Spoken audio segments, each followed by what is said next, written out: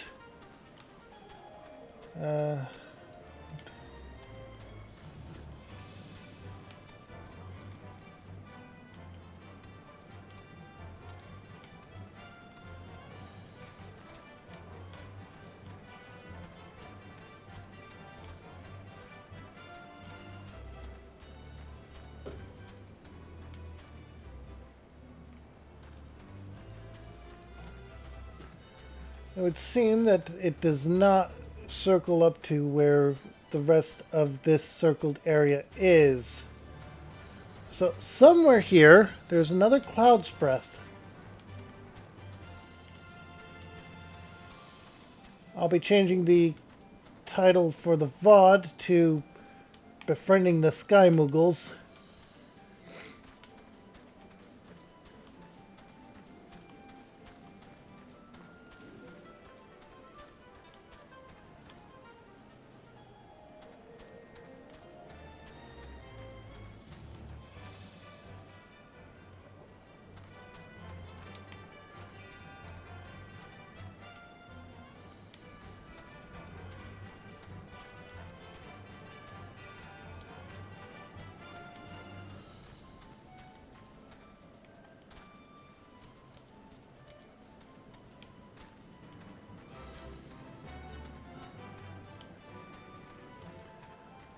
Seriously, where is the last one?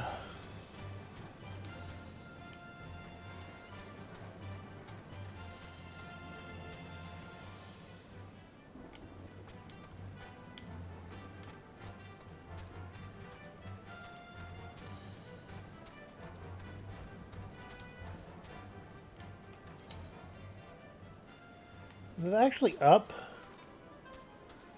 It could be. I'm gonna try this way first, just to see. Nothing here is high enough level to actually aggro against me, so I'm gonna take advantage of that.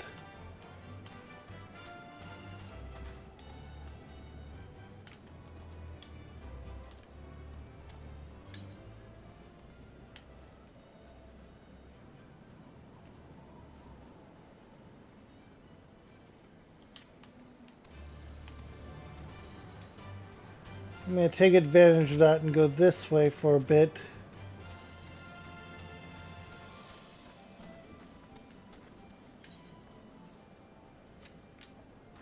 Landlord Colony.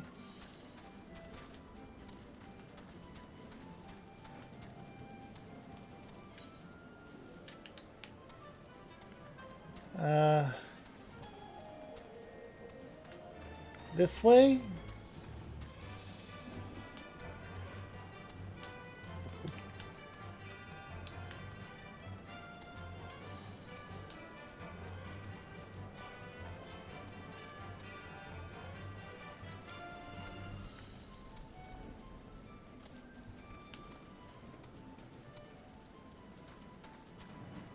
And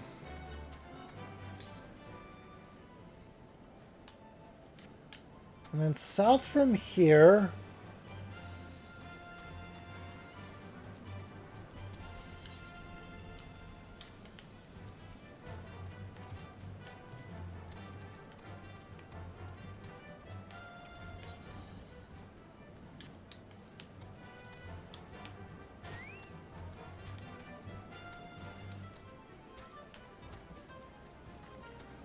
You're new.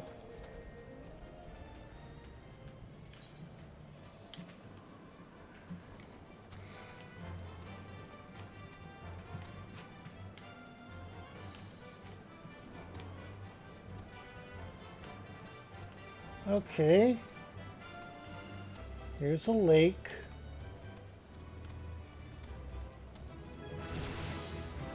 And I'm level 69.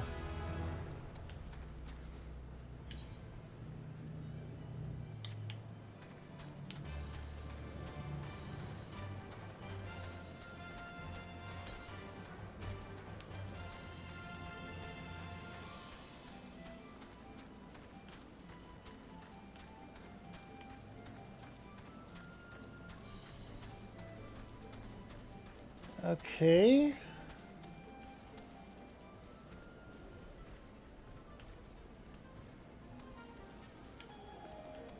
It's not showing that as a downmarked area.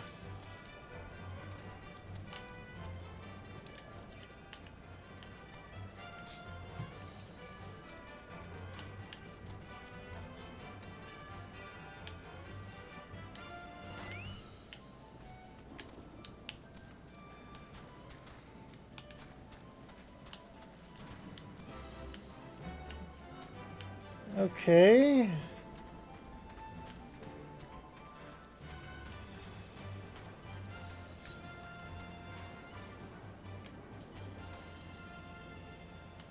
Honestly, this is not going to get me there. Not going to get me up above it.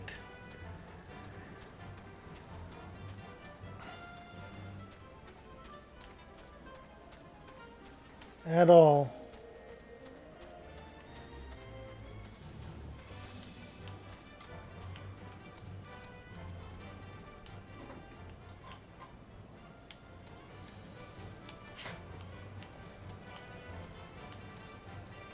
There we go. Was it going to be this easy the whole time? And... oh.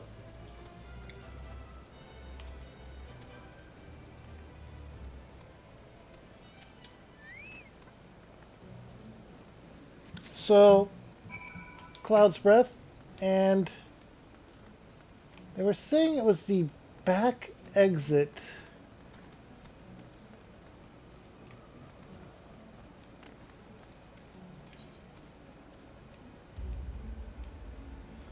No other way up, so it has to be from inside?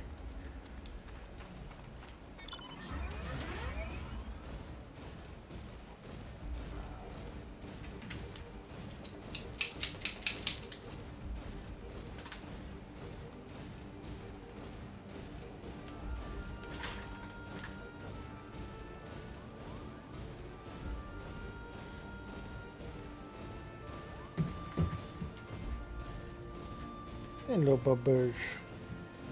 My dog decided to come over and just curl up beside me.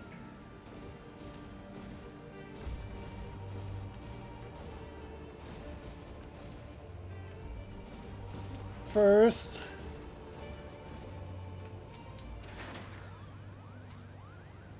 did you have any trouble finding Cloud's Breath? I do need it quite urgently, you know. Oh yes, these are perfect, Kupo. Now I have the main ingredient for my palm tonic. Speaking of which, how are you feeling, miss?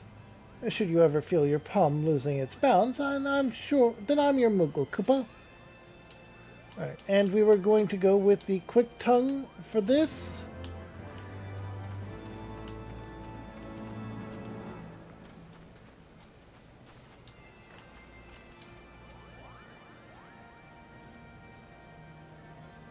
You were able to humble my Dravian devotees. Wonderful! You are as capable as I am captivating, Kupo. Still, my precious perfection does not excuse those louts from pursuing me so mercilessly, their tongues lolling and their bellies rumbling. The Dravians and their ilk have much to learn about acceptable acts of admiration. Alright, so we were going to go with this, but we're going to go with this instead and work up to it. Actually, let's go with the longbow. We're going to be closer to that. And your quest is just going to give me one of those, isn't it? Yep. We're not going to grab it just yet. So, back entrance to it. Is there such a thing?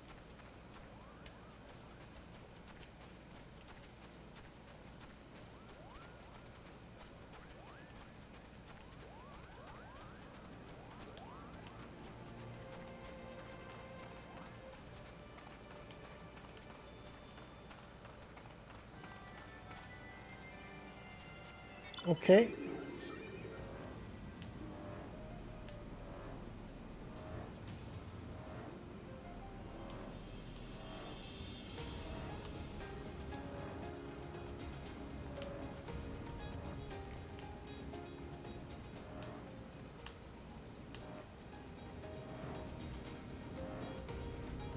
Okay, up above here. Directly above here, it would seem.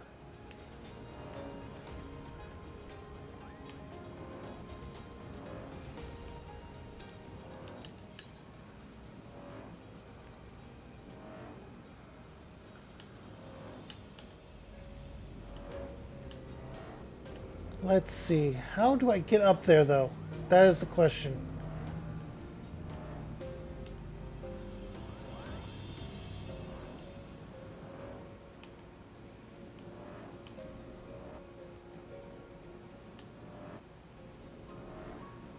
Okay. This way?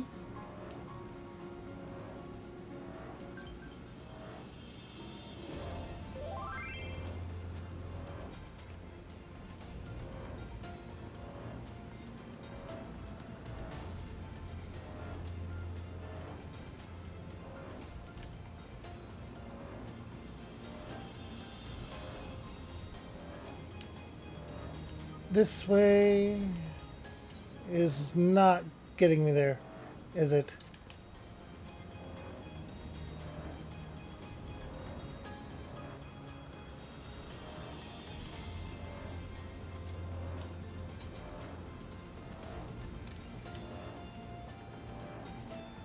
I'm grateful they sent me a free company invite and all that, but I'm not going to accept it.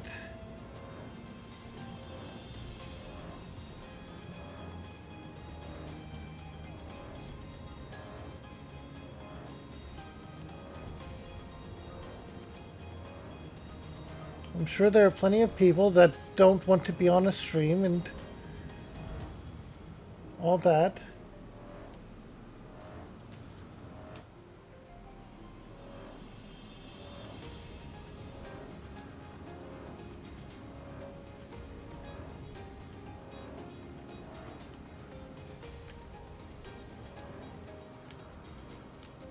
I'm not going to go there.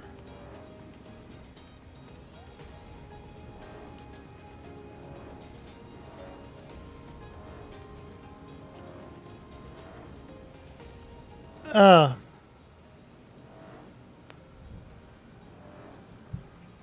I didn't even realize it had frozen.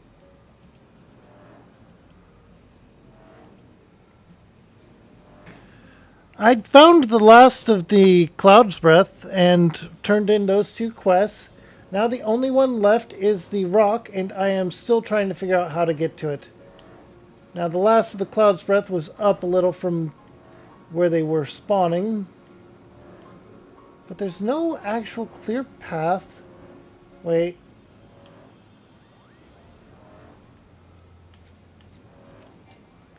Emptier of purses.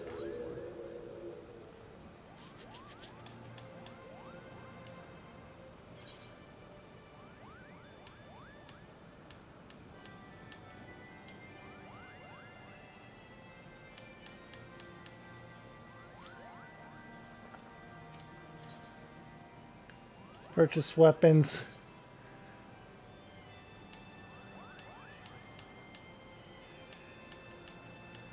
Okay, so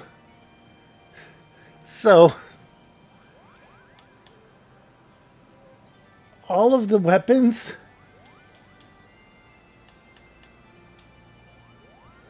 slightly less versions of them, are available right here. Okay.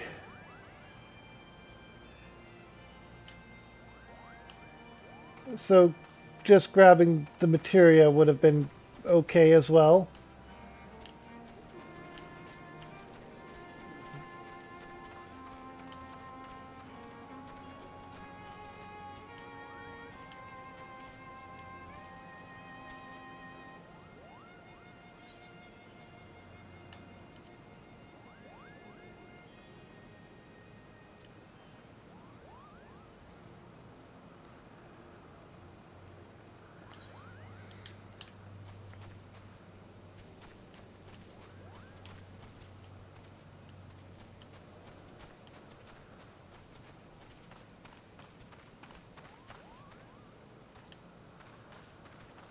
Seriously, how am I supposed to get up there?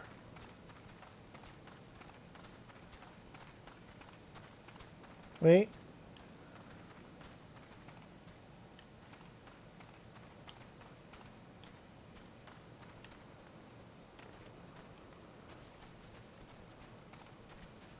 I think I see the slope.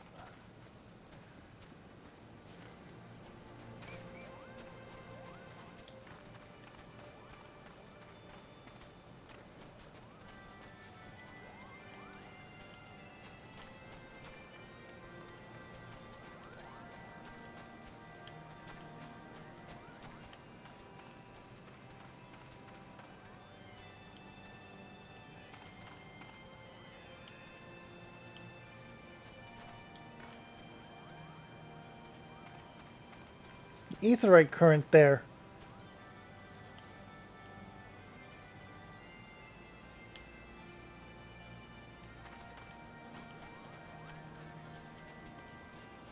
At the very least, there's an etherite current where I need to go.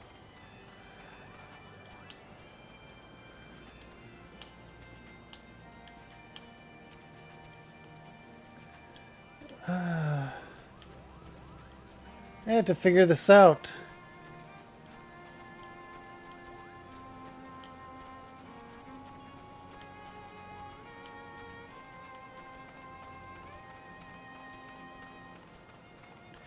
And this is the way we go to get out of here. There's no way further that way.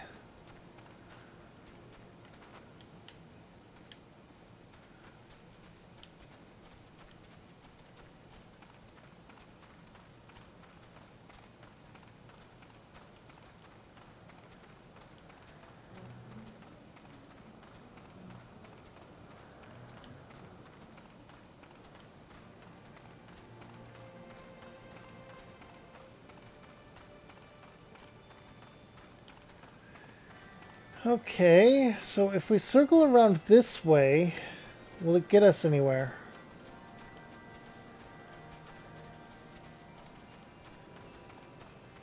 We have these two here, and we have a fall to certain death there.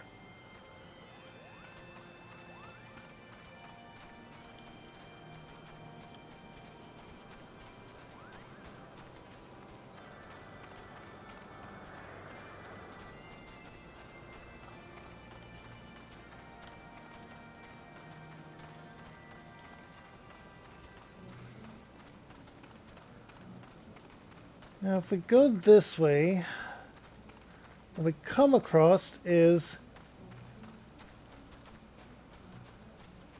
the way out.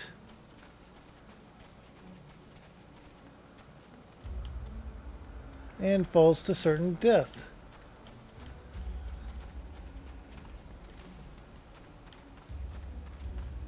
Do we have to go through there to go forward there? Yep. So, how do we climb further up with the Moogle one?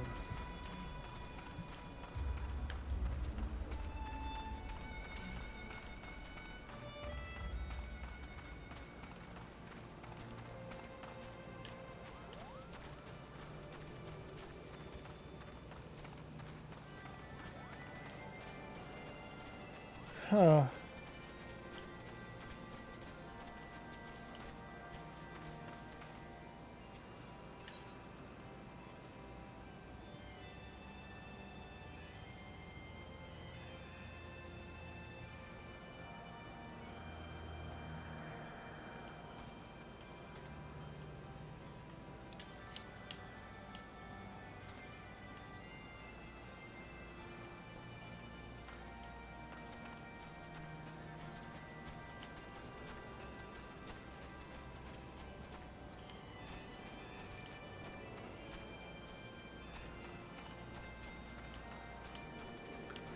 I wonder if my light is creating too much of a glare for me to notice an obvious path.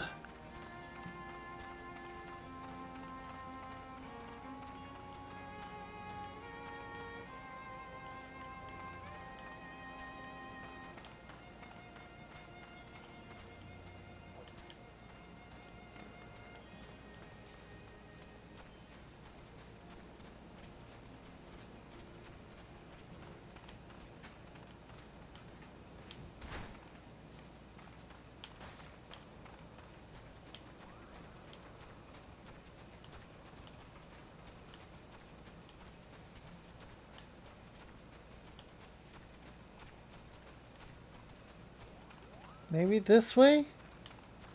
This isn't the way we were going before. This isn't the way we were going before.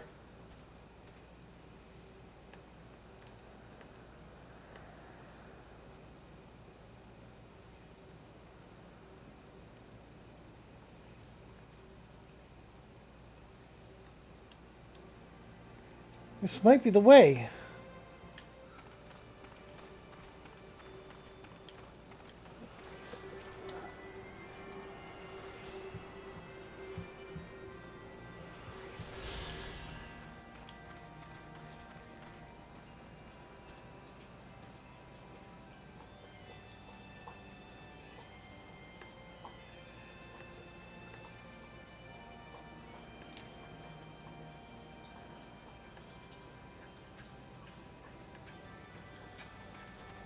Oh, it was such an easy to find spot that I kept overlooking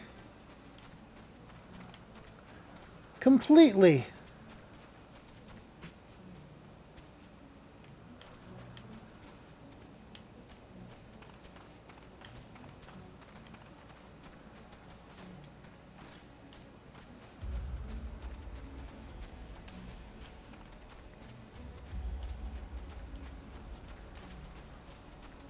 I feel like an idiot.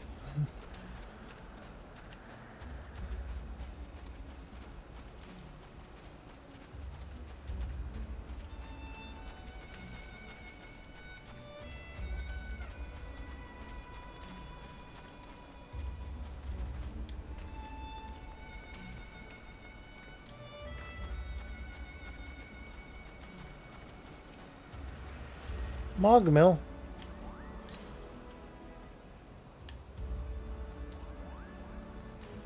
I'm gonna build the biggest collection of shiny landlord treasures any Moogle has ever seen, Koopa. And then I'll bask in the envy of everyone in Mogholm.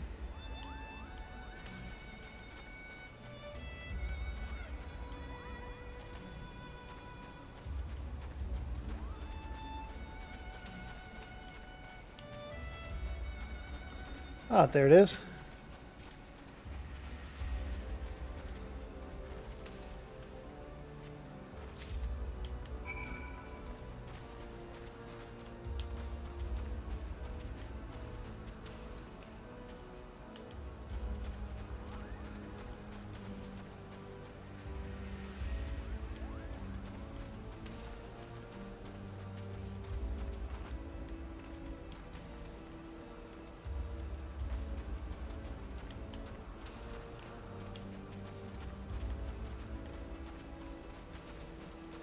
Okay.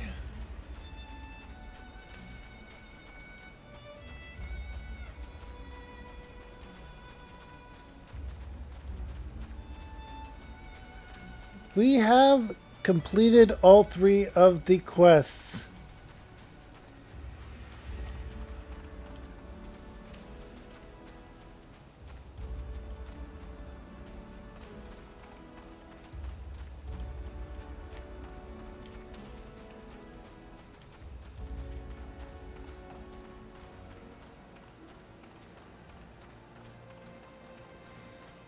Huh.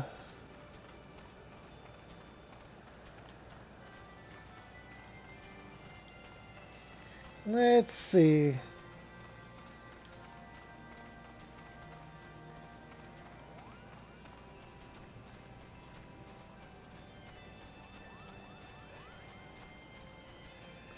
Go ahead and turn in this quest.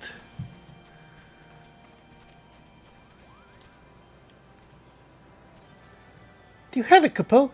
Is my masterpiece safe? Yes, this is my work.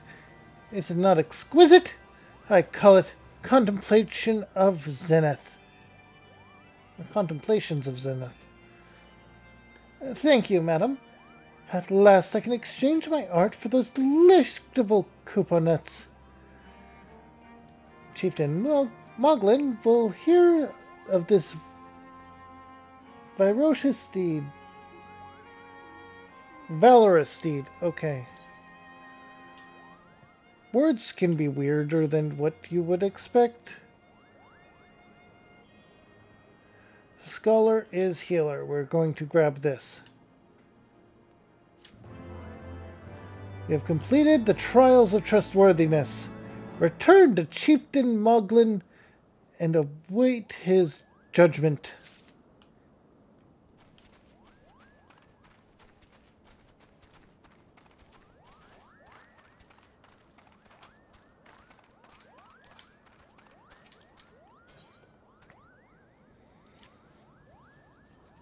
Kiara, if that's what you insist on calling yourself, you have completed the trials of trustworthiness administered and by the taskmasters Moglin, Mogmug, or Moghan, Mugmug, and Mogwin.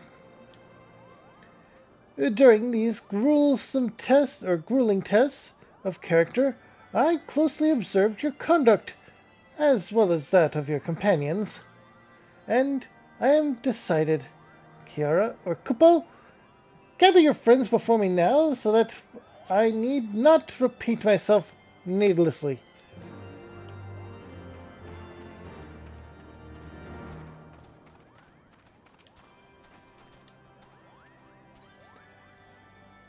Are these trials over, then? My tasks have been little more than household chores. If our hosts elect not to grant their aid after working us like pack chocobos, I shall demand compensation in Kupo nuts, out of principle. But I hope it will not come to that. Let us hear their chieftain's verdict, shall we? You should be fine. You are obviously fine.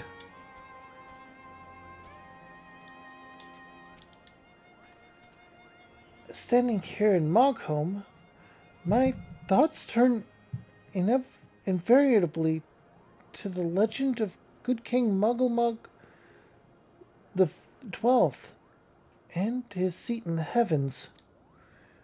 Like most, I thought it no more than a myth, a story for younglings that grew with the telling. But with every passing moment, I become more and more certain that we have discovered the origin of the tale. Full eager am I to hear what the chieftain has to say.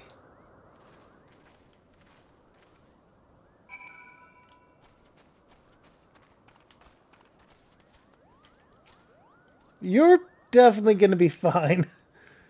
What sorcery is this? That my heart should stir at mere fluffiness. Kiara, I was... No matter. What is it? Oh, my controller batteries are low, so... In it goes. What is it? Chieftain Moglin has made his decision. Well, let us not keep him waiting then.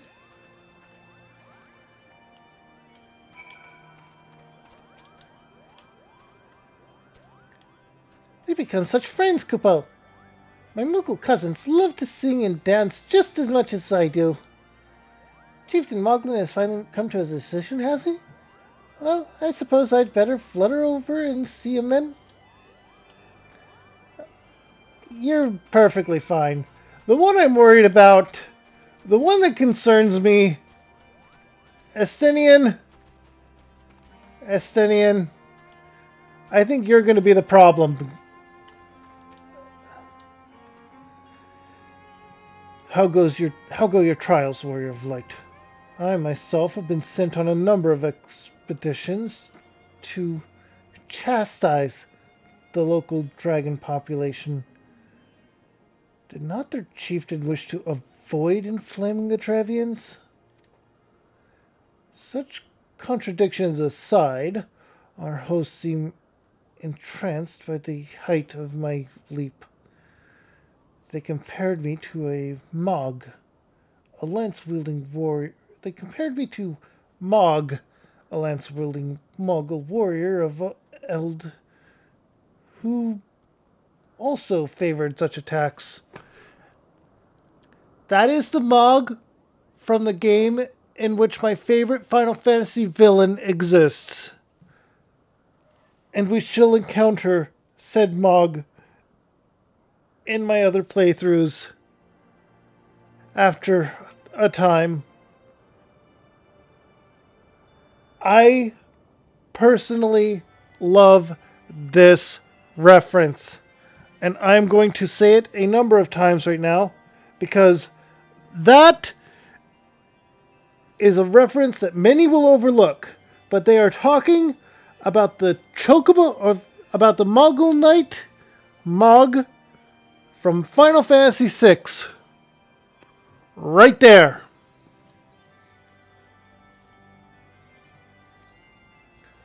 'Twas meant as a compliment, I expect, but I doubt these furry lumps could outleap a Korok lamb, much less a dragoon. Conclude your business here and swiftly, Kiara. I like not this place. Estinian, you have gone from an epic character in my eyes to an idiot.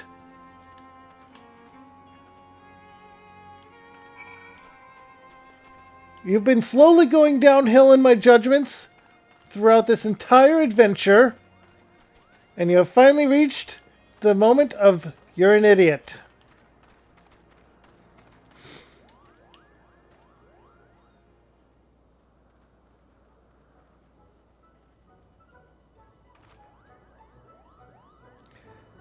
Never have I seen such determined workers, Kupo. It would have taken us moons to complete all those dreary chores and niggling errands. And he said the thing. And have our labors proven the purity of our intentions, chieftain? Without a doubt. In fact, there was never really all that much doubt to begin with. You were, after all, already friends with a fellow Moogle. But, you see, before a meeting with Frasvelger could take place, or before any meeting, certain preparations needed to be made. And what better way to help you pass the time than by having you perform all the tiresome tasks that no one ever wants to do, Kupo? True Moogle logic.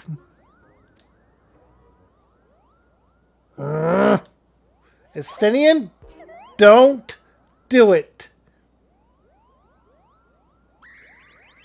Oh dear, the horn. Bring out the horn. Quickly now.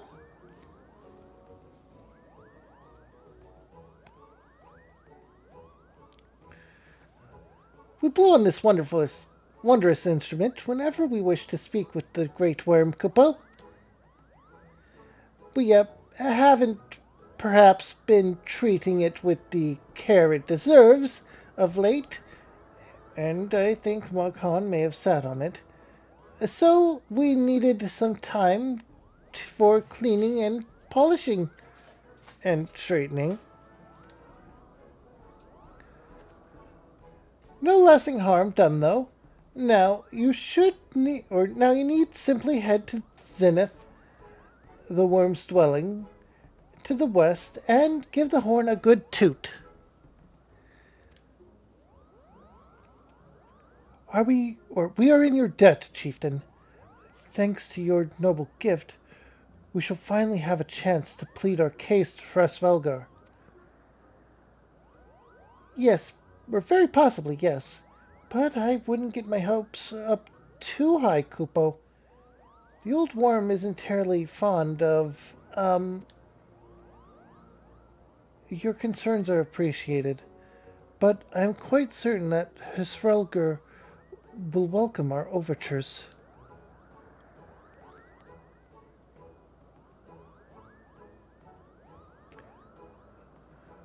Should we ever arrive in his lair? Come, we have squandered enough time already.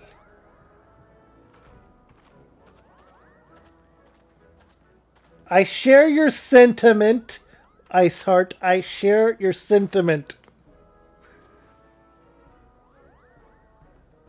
Chieftain Moglin, we thank you for your gracious hospitality. Though we must take our leave, I pray that we may continue to nurture the shoots of this new sprung friendship twixt earth and sky. Of course, Kupo. Visit us whenever you wish. Consider Mogholm your home amongst the clouds.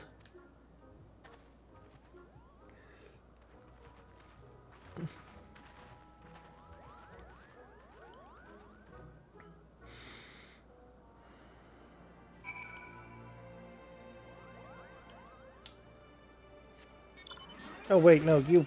Okay. Thanks for the help, Kupo. I doubt I would ever have found the time for all those rotten chores. Hey, that wasn't my idea. If the chieftain had spent a little less time sitting around and a little more time chieftaining, things would never have gotten so messy in the first place. And he was the one who sat on the horn, by the way.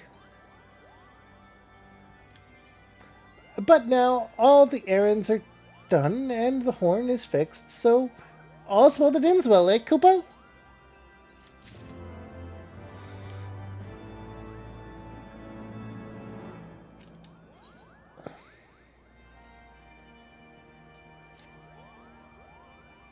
Well, I expect you're eager to be on your way. Did I mention your friend was looking for you, Kupo? If not, Alphanod is looking for you.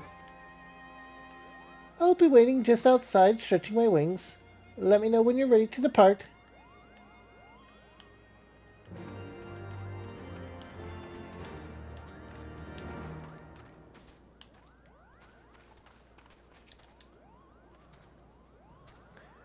To the best of my knowledge, we have all that we need out of our trip to Zenith. Or for our trip to Zenith. Blah. And I believe the Elder Seedseer and her retinue will soon be making the journey back to Gridania. It it would be remiss of us, I think, not to convey our gratitude to them prior to going our separate ways. Shall we?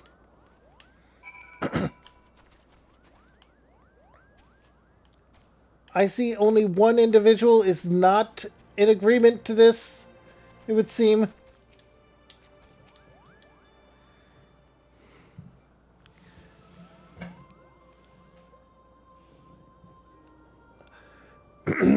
Alphanod, Kiara, I do humbly thank you for what has been a most enlightening experience. Were it not for your pioneering spirit, the existence of these Moogles might never have been revealed to us. It is we who should be thankful, Elder Seedseer. Were it not for your timely diplomacy, they would never have chosen to reveal themselves at all. And 'twas your presence, Kupla Kop, that ultimately won us their trust. It must have taken great courage to leave the sanctuary of the Twelveswood, and we are extremely glad that you did. It was my pleasure, Kupo. I've made so many new friends, and I have so many fantastic tales to tell my kinsmoogles back home.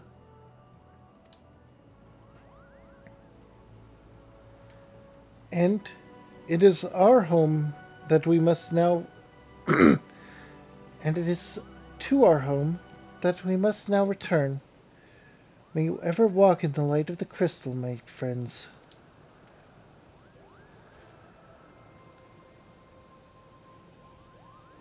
Safe journey, Elder Seedseer. We too must be on our way. Hrosvelgar awaits.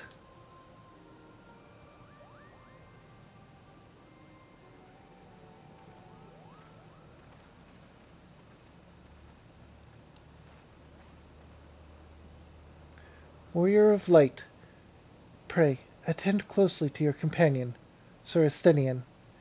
Beneath that stoic facade, a storm of anguish seethes unseen.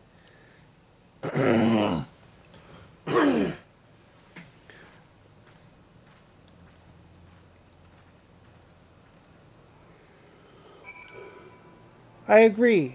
He is going to be a problem.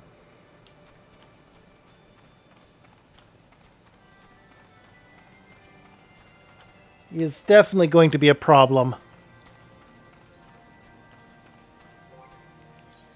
Uh, as for our gear, it is only the neophyte ring needs repaired currently.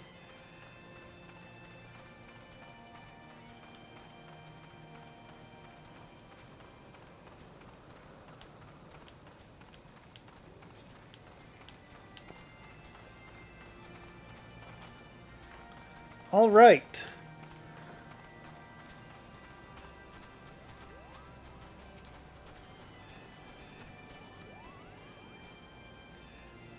Have you said your goodbyes and dabbed away your tears, Kubo? Then we are indeed ready to go.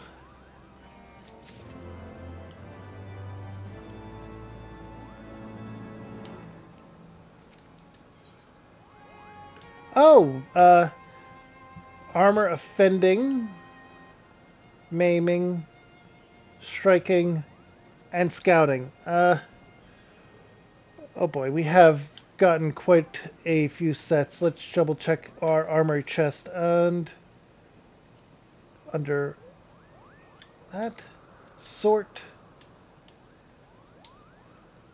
Wodes Druids. Alright, we have Holy Rainbow Shirt offending.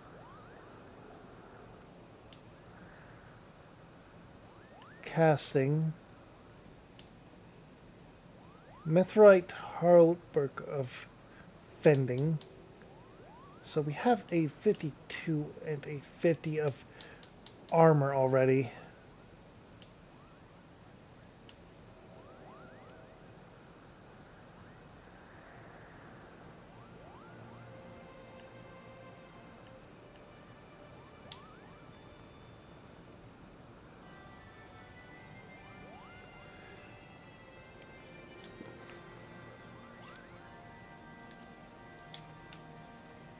Oh, that is an interesting outfit.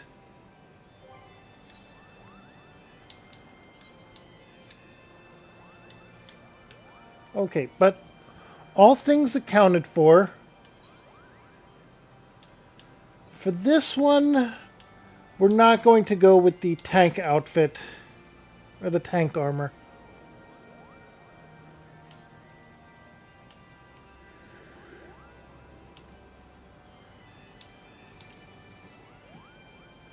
Let's go with the one for maiming.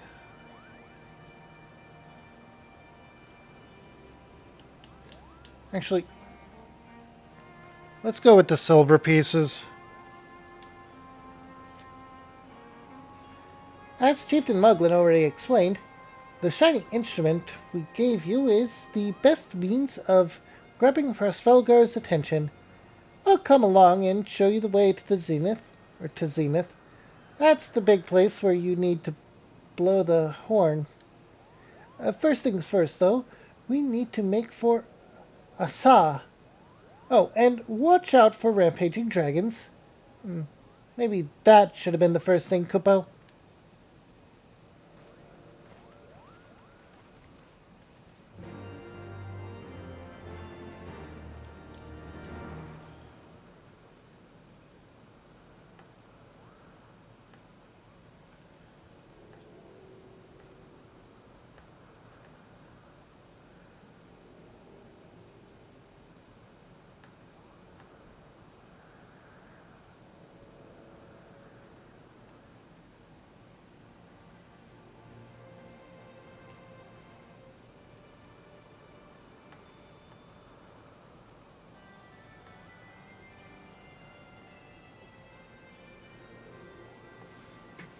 Okay.